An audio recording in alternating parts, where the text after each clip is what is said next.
Suppose कीजिए अगर आप जाते हो किसी रेस्टोरेंट में और वहाँ पे आपको जोरों की भूख लगी हो और आप मेन्यू कार्ड उठाते हो और उसमें आपको देखने को मिलता है कोबरा सांप के खून की चाय, फलाने सांप के खून का सूप, फलाने सांप के मांस का मतलब जो भी डिश, तो ये आपके लिए कैसा होगा? तो भाई बिल्कुल अजीब लगेगा। अब सोचिए कि जिस जीव को देख करके लोगों की रूह कांप जाती है, हालत खराब हो जाती है, शरीर कांपने लगता है, लोग डर के भाग जाते हैं, उनसे दूर रहना चाहते हैं और वो इतने जहरीले होते हैं, तो भला कोई कैसे उसके शरीर के खून का चाय पी सकता है?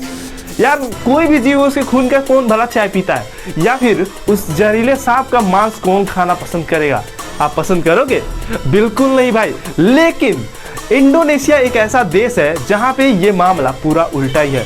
इंडोनेशिया ही नहीं बल्कि इसके साथ साथ कई ऐसे देश हैं जहां पे इस मामले का पूरा उल्टा ही मामला है। यहाँ पे सैनिकों से लेकर के आम लोगों तक इन सांपों के खून को पीना पसंद करते हैं। ये लोग ये मानते हैं कि यह कुदरत का दिया हुआ तोहफा है और इसका भरपूर इस्तेमाल होना चाहिए, क्योंकि इससे इनको क्या मिलता है? ताकत मिलती है। इससे इनका हेल्थ, इनका स्वास्थ्य सही रहता है।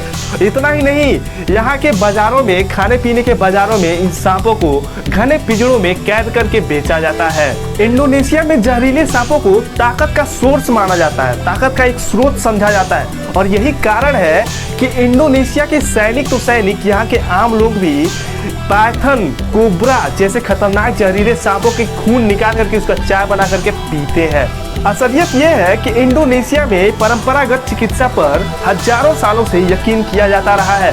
इस चिकित्सा के थ्रू जंगलों के जानवर या फिर पेड़ पौधों से लोग बड़ी बड़ी बीमारियों को ठीक होने का दावा करते हैं। सांपों से स्किन डिसीज यानी कि त्वचा रोग का इलाज का सबसे पहला जिक्र 100 एडी में मिलता है। इंडोनेशिया में अगर किसी को स्किन की गंभीर समस्या हो जाती थी तो लोग सांपों के त्वचा का लुगदी बना करके उसे लगा करके उसका इलाज करते थे। स्किन के छोटे मोटे इलाजों से बढ़ते बढ़ते सांपों का इस्तेमाल गंभीर बीमारियों जैसे कि कैंसर में भी इनके इलाज में प्रयोग होने लगा। यहाँ तक कि यहाँ के लोग जो दिल के मरीज होते हैं उनको सांपों का जहर दे करके इस बीमारी का इलाज करते हैं। सोचने और हैरान कर देने वाली बात यह है कि यहाँ पे अगर आप शराब पीने से पहले लोग सांपों से बनी हुई दवा का इस्तेमाल करते हैं और इससे फायदा इनको ये होता है कि उसके बाद ये चाहे कितना भी शराब पिए, उसका जो बुरा असर लीवर पे पड़ता है वो पड़ेगा ही नहीं। इतना ही नहीं, यहाँ की जो ये परंपरागत चिकित्सा है इसके द्वारा पुरुषों में सेक्सुअल पावर को बढ़ाने और महिलाओं में चमकदार त्वचा के साथ साथ इनको सेहत देने वाला भी माना जाता है। यही कारण है कि यहाँ इंडोनेशिया की जो राजधानी जकार्ता है इसमें सुबह 5 बजे से लेकर के आधी रात तक इन सांपों को खूब बेचा जाता है। आमतौर पर ग्राहक के डिमांड पर दुकानदार सांपों को उनके तुरंत सामने ही मार करके उनका खून निकाल करके उनको परोसते हैं। है ना हैरान कर देने वाली बात। यहाँ पे आम लोग यहाँ की सेना की डाइट में भी सांपों के खून और मांस का इस्तेमाल भरपूर किया जाता है, खास करके सांपों के खून जिसको स्टेमिना बढ़ाने वाला माना जाता है। यहाँ पर अल्कोहल में सांपों के खून को मिला करके लोग पीना पसंद करते हैं। इंडोनेशिया के जकार्ता में एक मुख्य बाजार है किंग कोबरा रेस्तरां। ये रेस्तरां सिर्फ नाम का ही किंग कोबरा रेस्तरां नहीं है। इस रेस्तरां के पीछे जो गोदाम है वहाँ पे कई तरह के जहरीले अनेक प्रजातियों के सांप रखे जाते हैं, स्टोर किए जाते हैं, जिंदा वो भी। और जो कस्टमर आते हैं उनके मेन्यू कार्ड में देख करके वो जो भी डिश ऑर्डर करते हैं उसके हिसाब से उन सांपों को काट करके मार करके उनका डिश तैयार किया जाता है और उनको बड़ी शान से परोसा जाता है। यहाँ पर कोबरा ब्लड भी परोसा जाता है। सांपों को मार करके उनका खून निकालने से लेकर के सांपों के अलग अलग शरीर के जो हिस्से होते हैं उनके अलग अलग डिश बनाने के लिए अलग अलग प्रशिक्षित मतलब ट्रेंड लोग होते हैं और ये लोग पाइथन और कोबरा जैसे खतरनाक विषैले सांपों को बड़ी ही सावधानी से मारते हैं और उनका डिश तैयार करते हैं। एक मीडिया के मुताबिक इसमें एक खास तरह का ड्रिंक होता है जो कि मिक्स ड्रिंक होता है जिसका दाम लगभग 25,000 रुपए होता है। इस ड्रिंक में गाल ब्लैडर को निकाल करके उसका पित्त और जो ब्लैक कोबरा होता है और धारीदार कोबरा होता है उसके खून का मिश्रण होता है।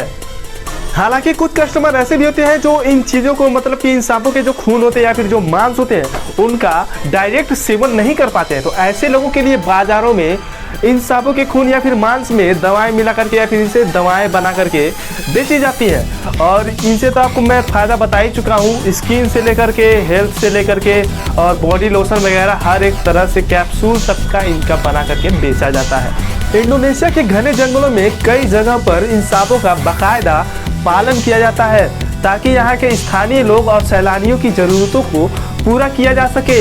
यहाँ के कुछ ऐसे मशहूर शहर हैं जैसे कि सेमारंग, सेरंग और तेगल।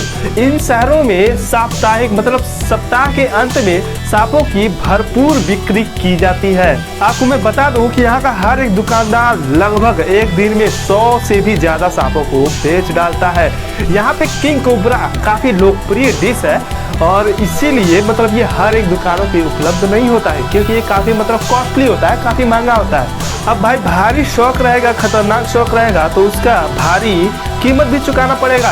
इंटरनेशनल सोसाइटी ऑन टॉक्सिनोलॉजी के मुताबिक इंडोनेशिया, चीन और वियतनाम जैसे देशों में लगभग हर साल 11,000 शौकीन सांपों के डसने से जान गंवा देते हैं।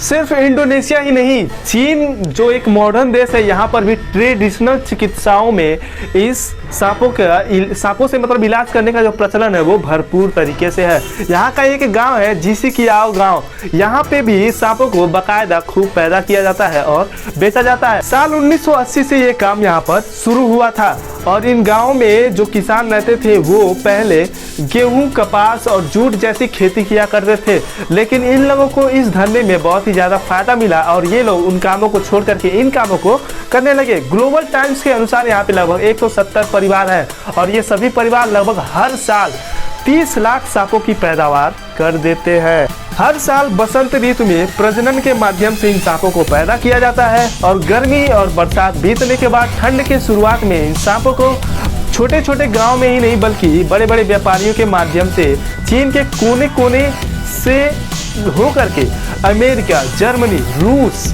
और साउथ कोरिया जैसे अन्य देशों में इन सांपों को भेजा जाता है। चीन का सबसे घटिया चेहरा कौन नहीं जानता है, ये लोग कुछ भी खा पी सकते हैं। तो भाई सांप इनके लिए कौन सी बहुत बड़ी चीज है।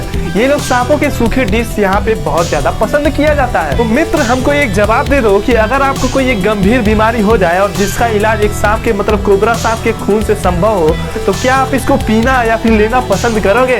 कमेंट करके हमको जरूर बताइए और मिलते हैं आपको अगले वीडियो में। अगर आप चैनल पे नए हैं तो प्लीज चैनल को सब्सक्राइब कीजिए, वीडियो को लाइक कीजिए। मिलते हैं आपको अगले वीडियो में, तब तक के लिए नमस्कार, आदाब, जय हिंद।